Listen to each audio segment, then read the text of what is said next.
Alors, j'étais à 50 pieds du cheval. Hein? Je l'avais à ma merci. Hein? Panache pris dans la clôture. Ben, crois-moi pas. Je l'ai raté.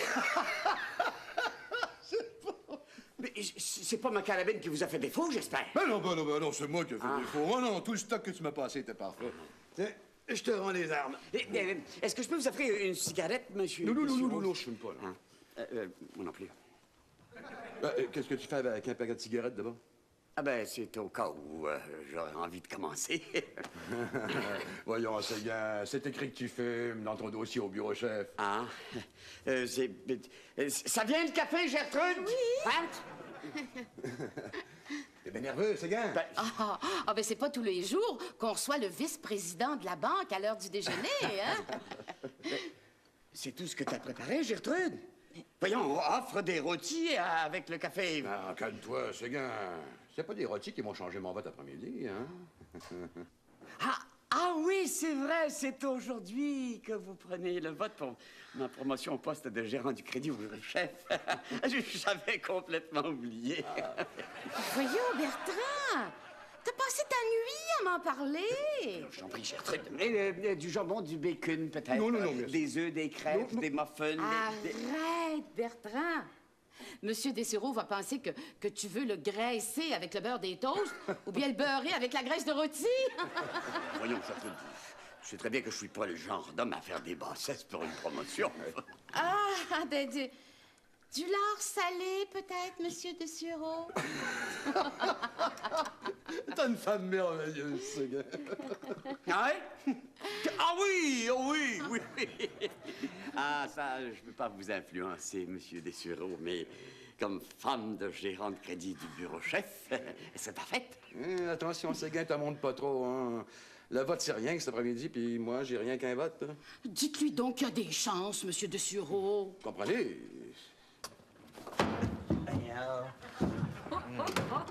Je veux bien croire qu'une nuit d'amour avec moi puisse rendre les gens molles à un homme, mais de là à pas pouvoir se tenir debout. Tu sais, mais l'autre, au Japon, là, les geishas, il y a toujours l'homme à se rhabiller, tu sais. Hector Tronono, Mariro, y mettra ses sabots. Et que t'es belle à genoux de même.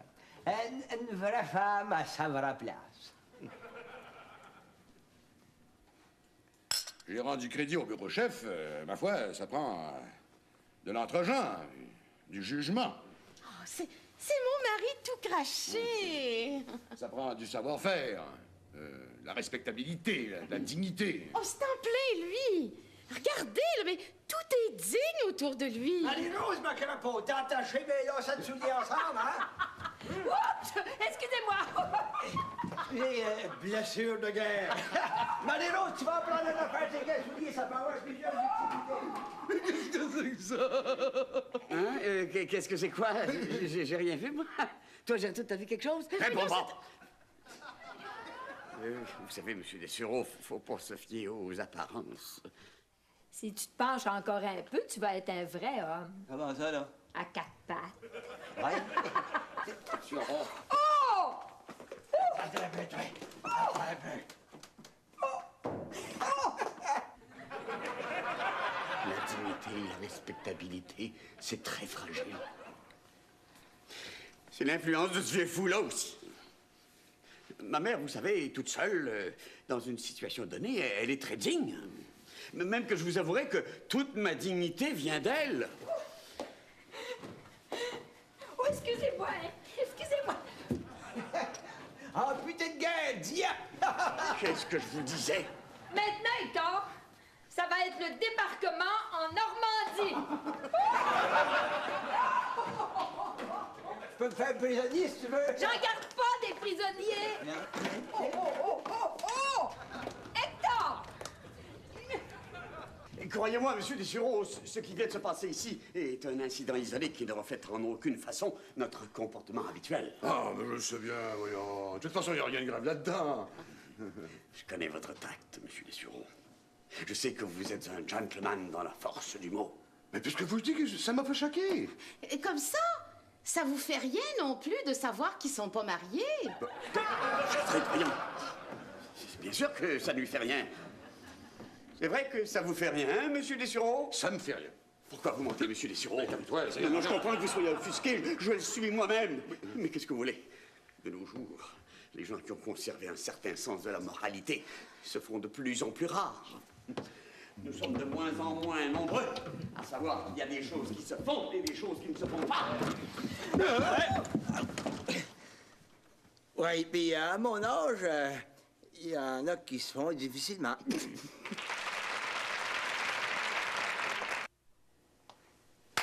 Deux enfants. Deux enfants tannants! Voyons, c'est pas si grave que ça. Comment ça, pas si grave? Mais je vais peut-être perdre ma promotion parce que j'ai deux enfants de 75 ans qui s'amusent à grimper dans les murs pendant qu'on a de la visite.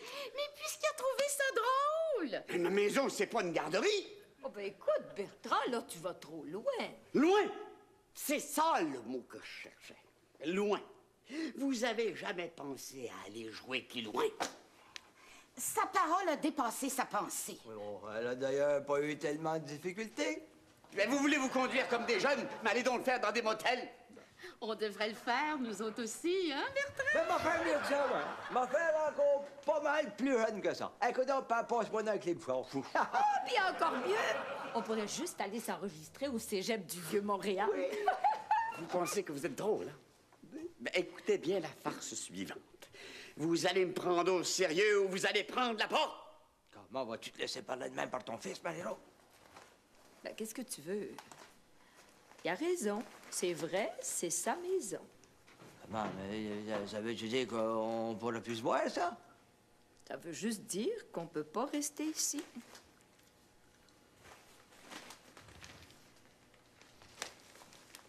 Ah, je le sais. Parce que je veux garder un semblant de moralité dans ma maison, je pense pour le gros méchant qui met les vieux dehors. Le petit méchant. Qu'est-ce qu'on va faire, Marie-Rose? Il va falloir qu'on se trouve une job. Qu'est-ce que tu sais faire, toi, mon amour? Ben, Non, à part de... Tu sais ce que je veux dire? tu sais, j'ai passé ma vie dans les plantes, moi, dans les fleurs. J'ai eu une serre pendant 40 ans. Tu pourrais en repartir une. Puis moi, avec mes connexions dans les clubs de l'âge d'or, eh bien, on pourrait prendre toute la clientèle des plus de 65 ans. Vous allez en vendre des tas de couronnes. À cet âge-là, ça tombe comme des mouches. Oh, toi! Toi, c'est bien simple. Si t'étais pas mon mari, ben, je te divorcerais. Et on appellerait ça aux fleurs du crépuscule. Non, oublie ça, Marie-Rose. Voyons donc partir une serre. Ça prend au moins 15 000 piastres de capital. Ah, ouais.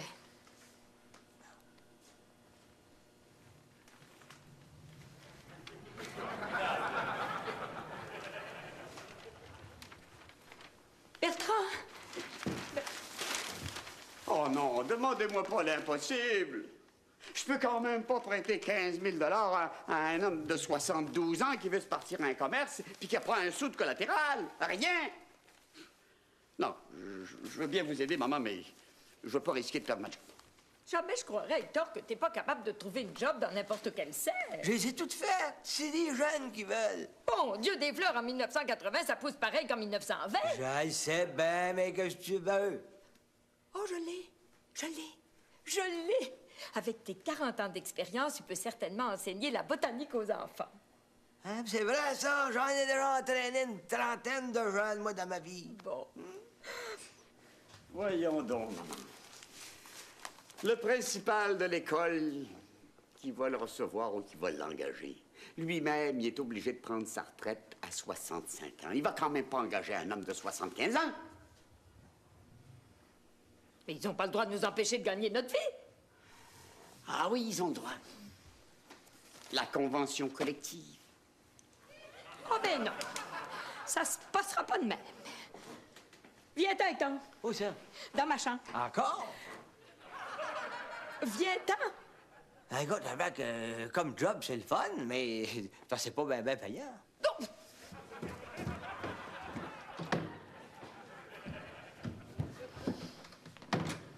Arrive, Hector. Ça Arrive. presse-tu à ce point-là? Oh, enlève-moi ça, ce petit sourire-là, Hector. Ah, tu Hein? vas le regretter, Marie-Rose, parce que si tu sais peut-être pas, mais c'est grâce à ce petit sourire-là, si aujourd'hui, t'es pressé à ce point-là. Non, bats les pas, Hector. Qu'est-ce qui arrive? Tu veux pas que je te touche? Mais c'est pas le temps, là. Comment? Ah, je comprends, là. Tu veux prendre l'initiative. Les femmes d'aujourd'hui. Bon, ben, ouais, vas-y, amuse-toi, là. Ah, ouais. Hector, c'est le temps de l'opération rajeunissement. Ah, ouais, donc, t'as pas besoin de ça. Moi, je t'aime de même. Mais je le sais, j'en ai pas besoin. Mais toi, par exemple, t'en as besoin. Voyons, que c'est qu'il y a mon corps qui fait pas ton affaire, là? Ton corps, il fait mon affaire à moi, mais il fait pas l'affaire du reste de la société. Mais c'est toi qui as du goût, puis les autres, laisse-les faire. Mais veux-tu te rentrer dans la tête que pour être beau, faut être jeune? Voyons donc. Et puis pour être efficace, pour être utile, pour gagner sa vie, faut être jeune. Mais qu'est-ce que ça a à voir avec notre lit, ça? Puis surtout avec ce qui se passe dedans. Ben, rien. Bon, ben, viens te coucher, hein, oui. Encore? Comment encore? C'est toi qui me traînes dans ta chambre, et là, tu me dis encore? La grande foi du bon Dieu, tu penses qu'à ça, Hector? Mais c'est pas bien avec une femme comme Raya. Hector, je t'ai traîné dans ma chambre parce que j'ai trouvé le moyen que t'aies une job. Mais quel autre job veux-tu que j'aille dans ta chambre, toi? Hector Potvin, 72 ans, ne peut pas être professeur de botanique. Ah, je le sais, je le sais. Mais Hector Potvin, 42 ans, sera professeur de botanique. Hector Potvin, 42 ans. Qui que c'est-tu, ça, Hector Potvin, 42 ans? Eh bien, c'est Hector Potvin, 72 ans, plus l'opération rajeunissement. Ah non. Ah non, Marie-Rose, non, je te le dis non, là.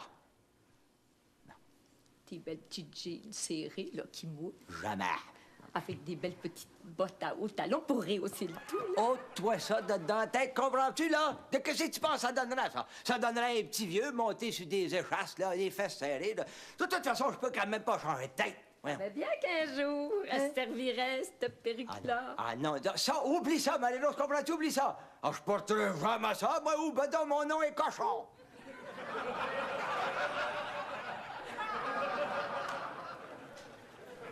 Ça me fera jamais. Jeune homme, il faut foncer dans la vie. Encore 3 boulots? Qu'est-ce que t'en vas faire? J'ai rien fait, comme d'habitude. Monsieur Potvin, Oui. je vous reçois dans 2 minutes. Vous, madame? Je suis sa femme. Vous voulez marier sur le temps, monsieur Potvin? Ben oui, c'est que c'est ma mère. Oui, c'est une marotte qu'elle a, ça la flatte de se faire passer pour ma femme. T'es pas gêné, toi, Hector? Oh, ben, tu peux me remercier, toi. On était pas encore rentré que déjà ton plan est en train de foirer. J'aurais très bien pu passer pour ta femme. Oui, hein? Oui, on doit voir, c'est un beau jeune homme, fringant comme moi, pour être marié avec une grand-mère. T'as apporté ton curriculum vitae, Il j'espère? n'y a pas de problème. Bon, la seule chose qui m'inquiète, là, c'est ton 7. Mon 7? Ton 7, comme dans 72 ans que t'as changé comme un cap. T'as pas 42 ans, c'est mon baptistère. Oui, Polo, t'es capable. Alors, tu m'apprends par cœur. Une demi-page de dictionnaire comme punition. C'est du fascisme. Si vous voulez passer, monsieur Potvin. Oui.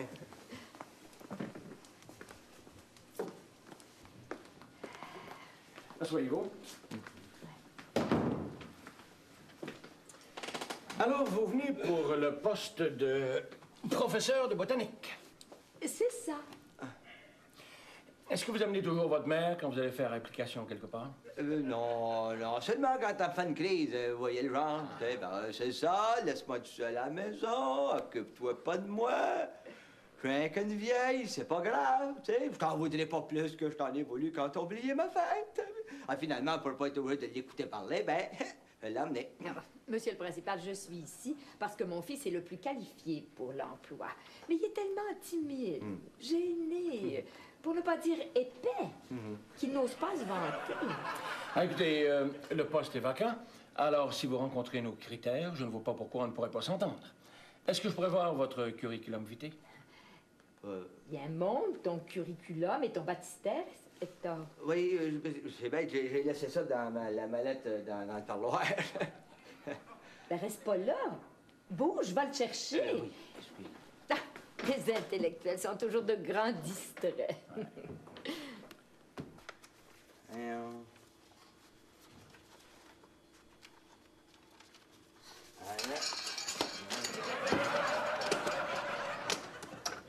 Où est-ce que j'ai mis ça, ces demandes d'emploi-là? Ah, vous voyez, tous les grands intellectuels sont des distraits. Vous perdez tout. Mais ouais. Ah, enfin! Ah, je les avais mises à l'arrière de la bibliothèque. Ah, il est bon souvent de mettre les choses en arrière. Je dirais pas ça, moi, on ne les retrouve plus. Mais justement. Qu'est-ce qu'il fait? Est-ce qu'il revient, M. Potvin? Ne vous inquiétez pas, il est sûrement pas loin. Ah, il est un peu trop tranquille, le petit Polo. Ça va, Polo? Ah.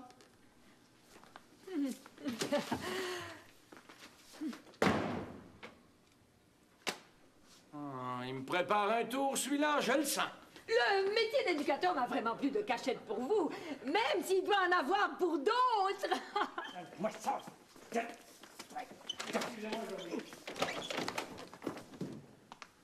Polo, je sens qu'il se passe quelque chose. Est-ce que je suis le genre de petit gars à faire ça? Vous savez bien que je suis un bon petit gars au fond qui, grâce à vous, apprend de plus en plus à avoir une conduite adéquate.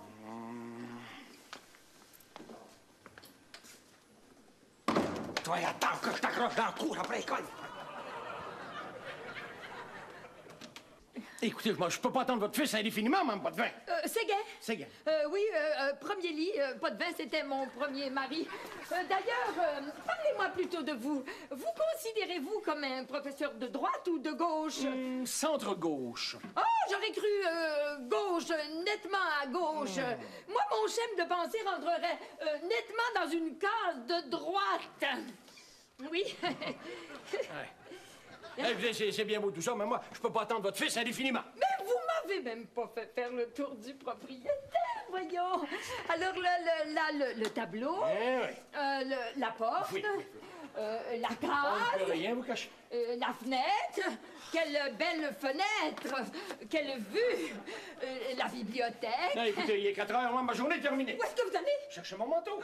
Chers professeurs, c'est votre tour de vous laisser parler d'amour. Chers professeurs, c'est votre tour de vous laisser parler d'amour.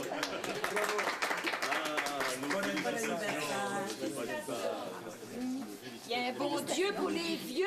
Ouais, mais c'est pas toi, hein? Bien, un instant. Monsieur le principal, votre vrai cadeau est encore à venir. Depuis 5 ans que vous désirez que votre école ait un gymnase convenable. Eh bien, aujourd'hui, en tant qu'administrateur de cette école, je peux vous dire que c'est maintenant chose faite. Car j'ai trouvé les fonds nécessaires grâce à un prêt que m'a consenti la Banque Continentale. Et pour vous présenter le chèque, j'ai l'honneur d'avoir avec moi le gérant de banque de la succursale responsable, Monsieur Bertrand Séguin.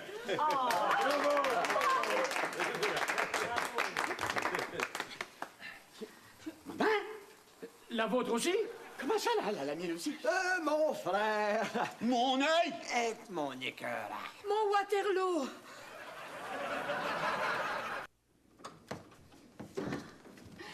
Puis, quoi de neuf?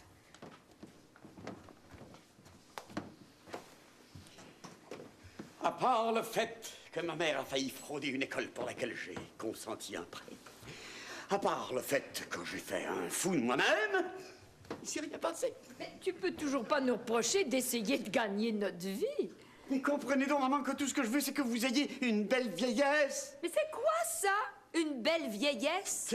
Mais une belle vieillesse, c'est le vécu, c'est la sagesse, c'est la vertu, c'est la tendresse. Mon Dieu, mes fesses. Maman, le bon sens dit qu'une vieille dame doit vieillir dans la paix, prendre soin de sa santé, ne pas se prendre pour un adulte. Non, c'est pas ça que je veux dire. Non, ne pas se prendre pour une personne normale. Non, c'est pas ça que... En tout cas, vous savez ce que je veux dire. Et puis ça vous justifie de nous mettre au rencard. Mais la société fait ça pour votre bien, maman. À un moment donné de votre vie, en bonne mère de famille responsable, elle vous avertit que vos capacités diminuent. Et que j'ai des bonnes nouvelles pour vous autres, que j'ai donc des bonnes nouvelles. Bertrand, ah, ça promotion! Bertrand, t'as ta promotion! J'ai ma promotion. Mieux que ça, c'est gay. J'ai rendu crédit au bureau chef, ça veut rien dire dans le fond. Hein? Non, ils ont donné ça à un plus jeune. Non, pour toi, on n'a pas lésiné sur les dépenses. Tu gardes la même position, mais t'as une augmentation de 12 $ par mois. Hey! Félicitations, c'est gay. C'est pas juste. Ça se peut pas. Je suis pas encore trop vieux, moi, voyons donc. Que donc, Bertrand, ça serait-tu que ma perruque commence à te faire?